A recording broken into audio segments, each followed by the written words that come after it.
I was 9 years old on a late afternoon in May when the school bus pulled up and my godfather was waiting at the bottom of our mother's driveway for my siblings and me.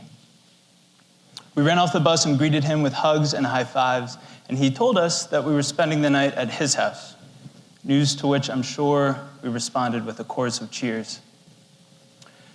His oldest daughter had just finished her first year at Sarah Lawrence College in New York.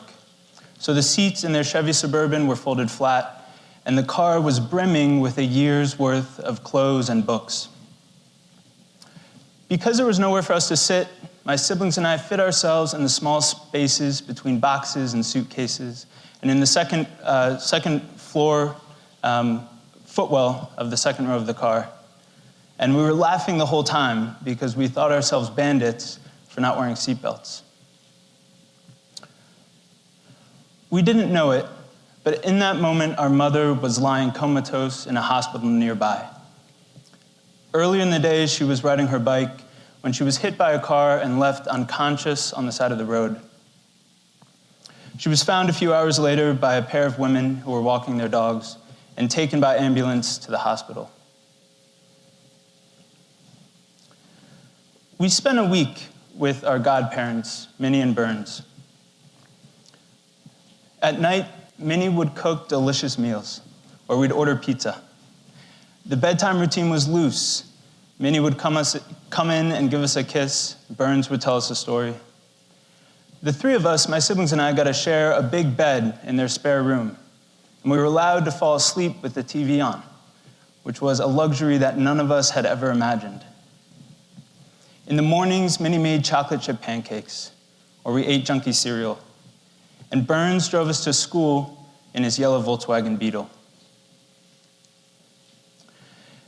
In the middle of that week, our father took us out to dinner. Our parents had been divorced for a couple years, and we lived primarily with our mom, but we saw our dad with a good degree of regularity. After we finished eating, our dad asked us whether we'd want to come and stay with him.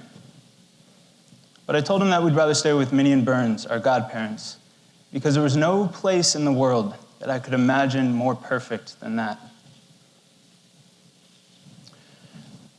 When my mom arrived at the hospital, she was hardly breathing, and the doctors offered a terminal prognosis. But after a couple days, she came out of her coma and began a slow path to recovery, and she was home within a month. All of our lives changed after the accident. We had a live-in caretaker for a while because my mother had developed a seizure disorder and she slept most of the day. When she was awake, her executive functioning abilities were almost entirely out the window. As the oldest child in a single-parent household, I began to fill a number of roles that my mother no longer could. These were responsibilities from which I usually derived a great deal of pride and satisfaction. I started packing suitcases for my siblings and me when we went to visit my grandparents. I learned how to do my own laundry. And I learned how to forge my mom's signature so I could sign school permission forms that were beyond her understanding. For the rest of our childhood, my siblings and I learned how to navigate living in a household with a parent who was physically present but largely unavailable. This fall, I taught the first couple chapters of Genesis in my sophomore English classes.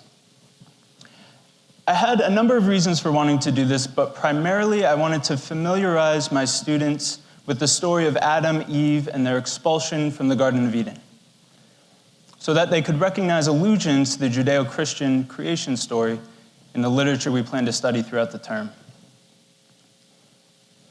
Regardless of whether we read Genesis as a religious text, we can't contest the outsized influence that it's had on the Western intellectual tradition.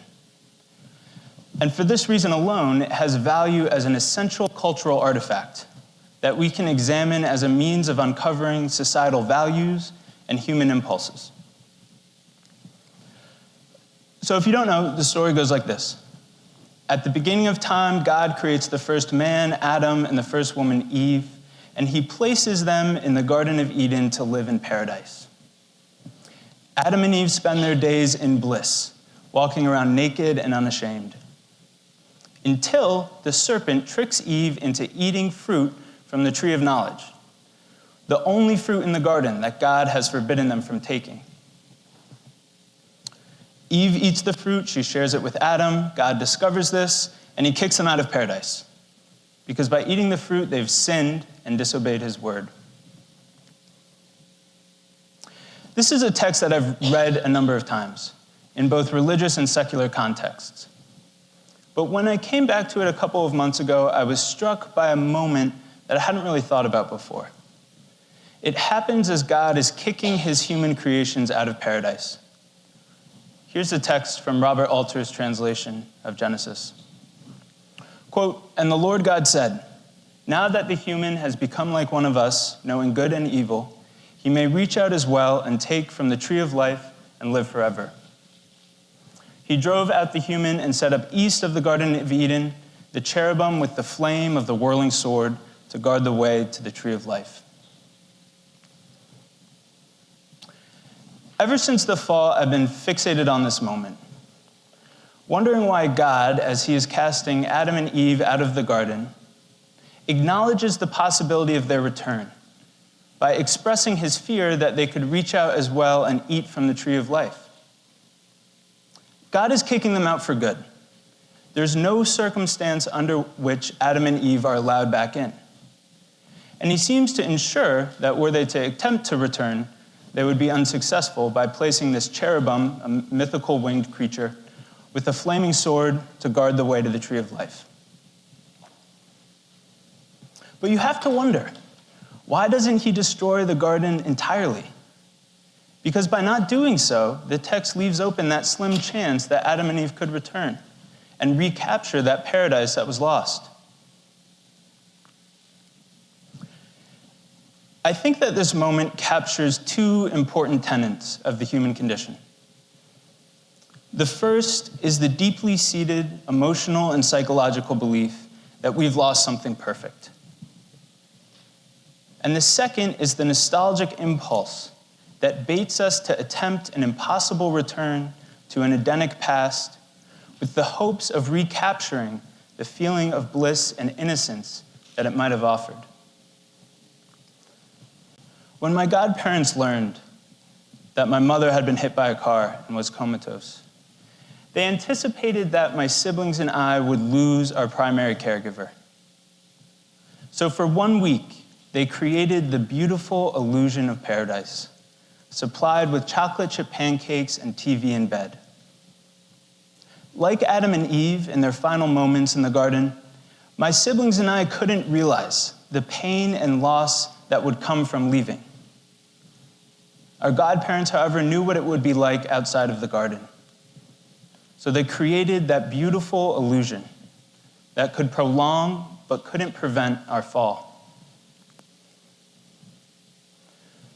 My mother's accident is the event that most profoundly affected my childhood. And it's an experience that I now process as a kind of metaphorical departure from the garden of my youth. Among all the difficulties that I faced after my mother returned home, looking back to that idyllic week I spent with my godparents, then realizing the untimely loss of my own innocence was perhaps the most challenging. Memories like those, memories of bliss and ease, caused a particular and insidious kind of pain.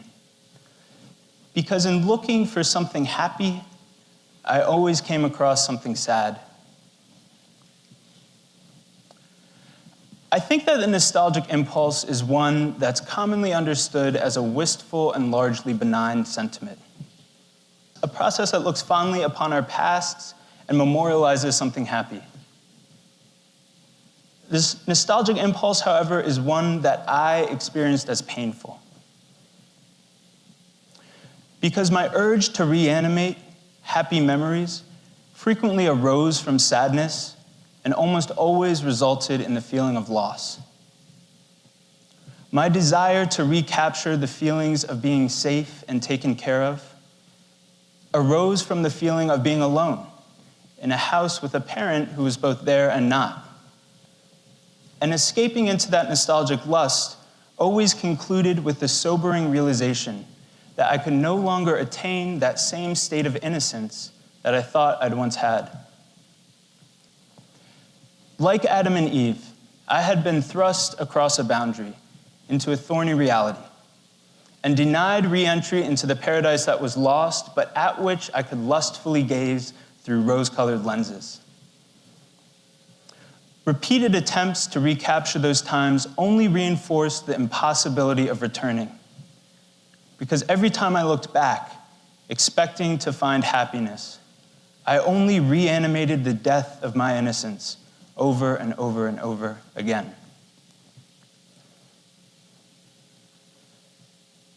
A couple of weeks ago, I was on a flight to New Mexico to visit my sister. And I brought along a copy of Giovanni's Room by James Baldwin to read on the plane. And early on in the novella, I came across the following passage. Quote, "Perhaps everybody has a Garden of Eden. I don't know. But they have scarcely seen the garden before they see the flaming sword. Then perhaps life only offers the choice of remembering the garden or forgetting it.